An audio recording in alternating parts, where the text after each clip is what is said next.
Hello. So this is the lockdown mock mark scheme where we look at the 8-mark question and the research methods for Lotta's grandmother.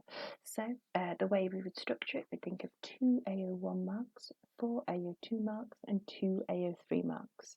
So it's quite concise. My advice as well would be to don't be swayed by the wording of the question: describe, evaluate, refer. I would approach it the way you have done in the past: AO1, AO2, AO3.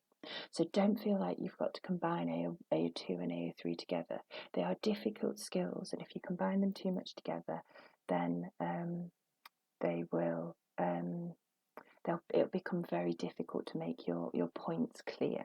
Okay, it's just a piece of advice. If you feel confident, you're welcome to try and combine AO2 and AO3 together, but I would recommend approaching each one separately. So you've got definitions.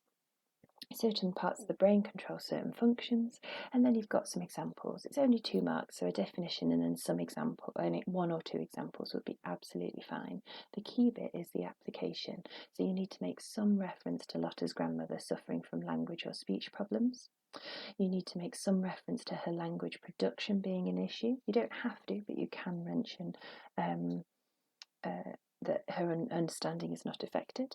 You can mention as a consequence of the damage of the motor cortex, she's likely to suffer muscle loss or paralysis or lack of movement. That's fine.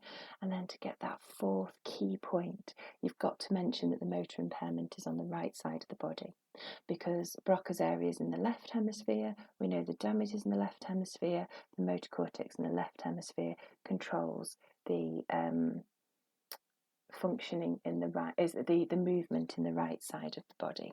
Okay, and then you've got your 4 evaluation points. Ignore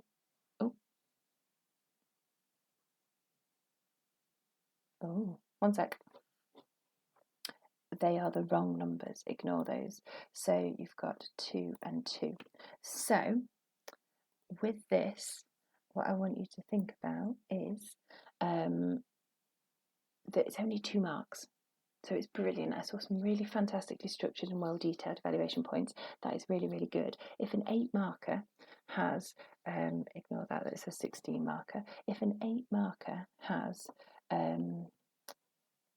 some application in it, you're not going to need more than 1 evaluation point, because the AO1 and the AO2 is taking up a lot of your points. If you did more than that and you had time and you got the points, do not worry, that's not a problem. But if you're panicking, thinking I'm never going to get through this all, that's a really good way to approach it.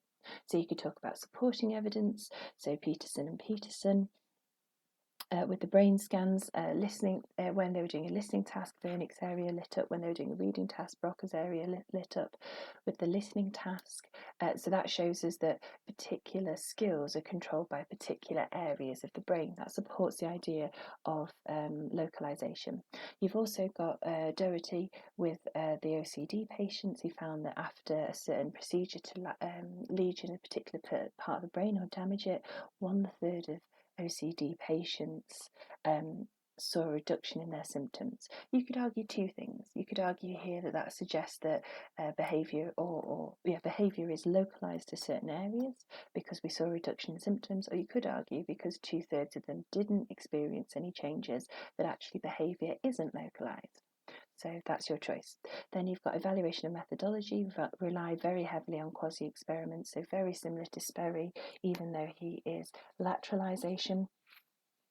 So we rely on quasi-experiments because we rely on people with brain damage to study them. So there are issues with confounding variables. And then you've got the theory, my least favourite theory to say, the Equipotentiality theory, this idea that it's not just that our brains are every action is localized to a particular part of the brain, and it's also not that it's all holistic, that every part of the brain has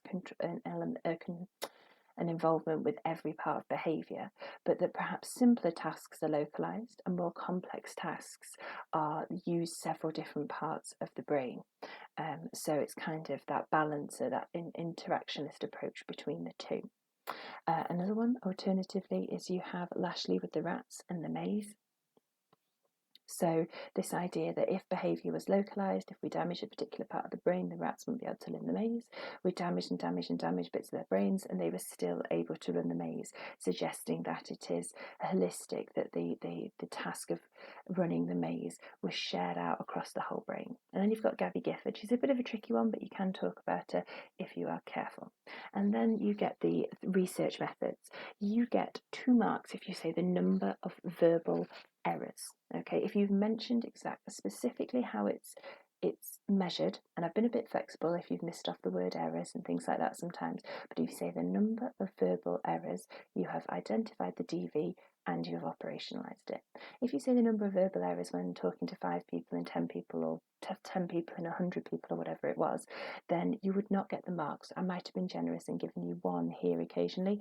You have told me the IV and the DV. I don't know, or examiners don't know, that you know which is the IV and which is the DV, so that's why you wouldn't get the marks. You get the 3 marks here for saying there is a difference, or you could say, you could do a directional one where you say more people will make a mistake. You can, that's absolutely fine, but you have written a good hypothesis. I saw everyone had written a good hypothesis. It was the operationalising of the IV and the DV that became a problem. So the number of verbal errors, give yourselves a tick if you said that, and then between 5 listeners and 100 listeners, or 10, or however many it said on the I think it said 10 on the spec, but the key thing there is 5 listeners or 100 listeners. You've got to be really specific, or 10 listeners and 100 listeners. Then the other thing is identify an extraneous variable and explain why it should be controlled. Not how it should be controlled, but why. So you need to tell me a possible extraneous variable that might arise. Now, this doesn't mean that you say everyone should have the same journal article to read, even though that's what it says in the mark scheme, because you have got to tell me the possible extraneous variable. They're suggesting that's what they could talk about. We as examiners need to interpret that correctly and understand that you have to answer the question. So the possible IV would be having different difficulties of article. Might be one of them. You could say anything you want. And this needs to be controlled for, as some articles are more difficult than others, and this will impact the fluency of the reader, not the number of audience members or the perceived number of audience members. This will reduce the validity of the study.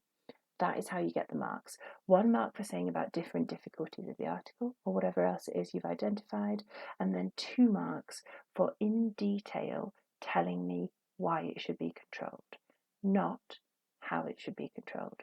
Okay, and that's really, really important.